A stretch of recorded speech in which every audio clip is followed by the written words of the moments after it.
บ้านอาคารเชียงหน้านางสุนทรบ้านตรงเจริญพร้อมครอบครัววัฒนาอาซองแปรอาการแปลนทิพย์เนาะอนุโมทนาสาธุเด้อคนที่ดีที่ได้ขายดีนะโดยเด้อชื่อบุญเสนนะข้าทิพย์อันพร้อมครอบครัวบ้านน้ำตางนะโมทนาอาการแปลนทิพย์สาธุอนุโมทนาบุญคำนำเตที่ดีที่ได้ขายดีเด้อ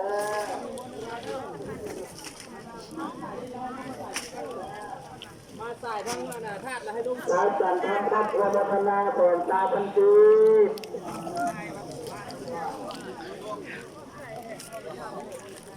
การพาพุทธตักตื่นทำครอบครัววัฒนานุ่งคันดา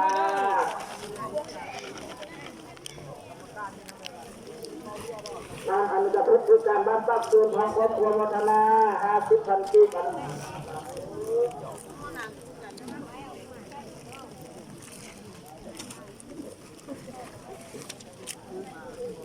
ไม่ว่าคุณอายุเกี่ยวกับนะและจันทร์สุภาพเพียงตามวัฒนาพุทธที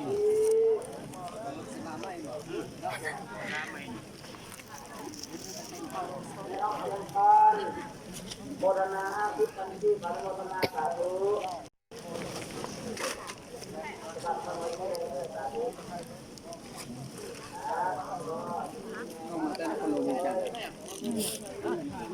กองฝ่ายเลยพี่นั่นจะถ่าย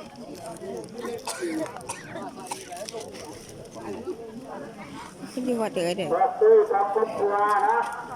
วัฒนา500 บาทสาธุเลือกไปทั้งนั้นเป็นเบอร์ยืน ทำไมทั้งหมดวัวโมทนา50 พันจี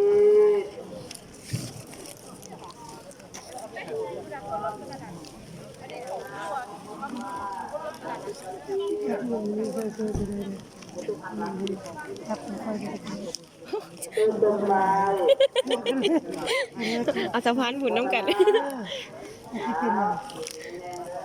กระทำเนี่ย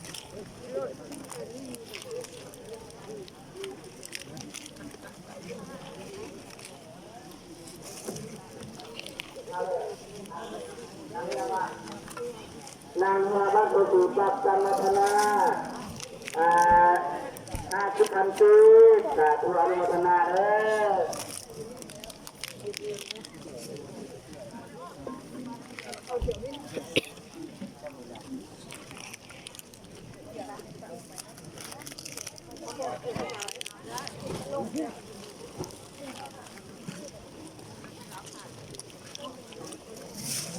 ก็สาธุทำครอบครัวโมทนา1,000 บาทอนุโมทนาสาธุเปิดใจให้คนยุติ เม่นกายแล้วเขาใส่แล้วกับมัน ว่าจะยัดยันตะปันนำแล้วก็เปิดใจให้คนยุติมีแห่งเดินทางปลอดภัยเด้อพอเดือนซื้อได้ขายดีให้มีแต่ความสุขความเจริญอายุมั่นขวัญยืน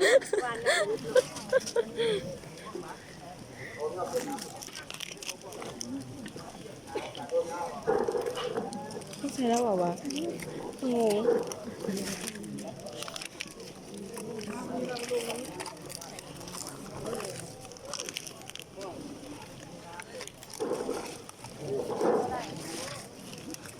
ขอบคุณยันยม เมาอ่ะ หม้อขนม มองขนมไม่ออกก็ได้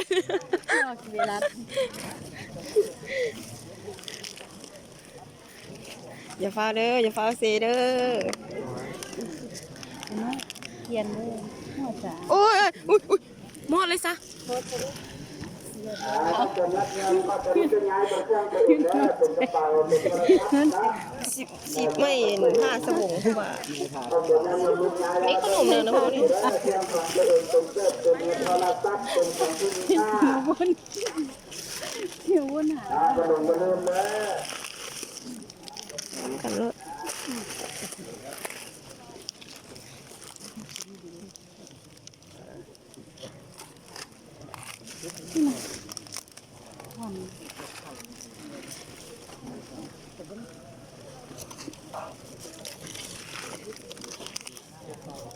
ครอบครัวสำคัญ จันทานางแก้วทุ่งเจริญพร้อมครอบครัวหนึ่งแสนชีพครอบครัวของนางแดงบ้านให้แก้วรักษาพร้อมครอบครัว50,000ชีพครอบครัวของนางทั้งนาบ้านให้แก้วรักษาพัฒนา50,000ชีพอนุโมทนาสาธุดีดีเด้อ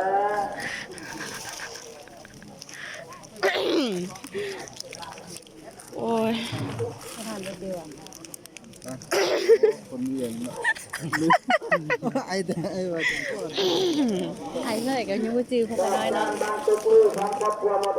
คือว่าแล้ว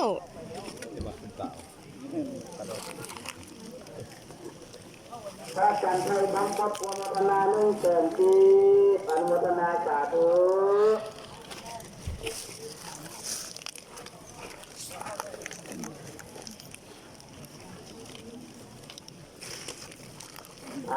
จะนับเพื่อความจับจะย้ายดึงเครื่องเลยเด้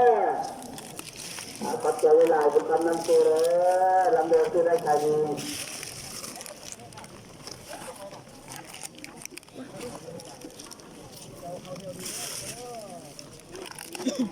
ครอบครัวของท่านเพียงคันสิ่งวัดพัทยาพระพุทธวัฒนา50,000 ปีอนุโมทนาสาธุ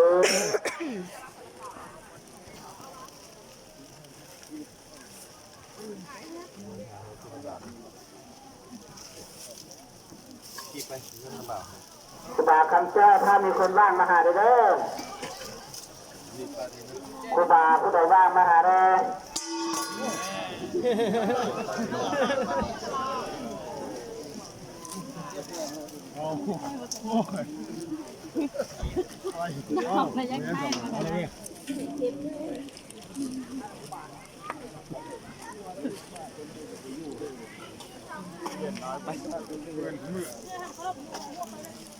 ในออกคำสวยบ้านอนุสรณ์ใจพร้อมครอบครัวพัฒนาทองเกิดทีอนุโมทนาสาธุ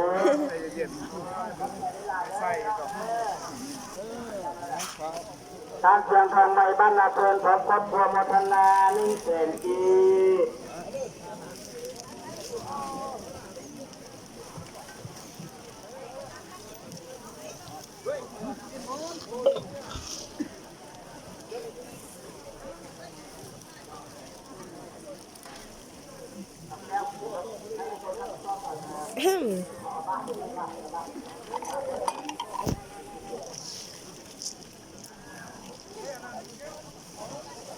ทานไข่บ้านน้ำย่างพร้อมครอบครัวโมทนา1แสนกี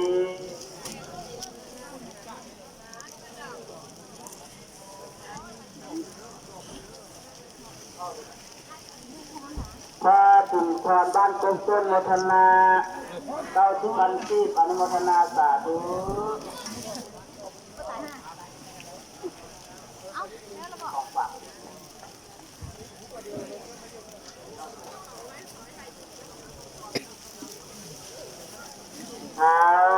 ชินางชิวาบ้านอะไรนางชิดละบ้านนางฟองครอบครัวโมทนา2แสนปีสาธุอนุโมทนาให้บุญกำลังตัวซื้อขายแล้ว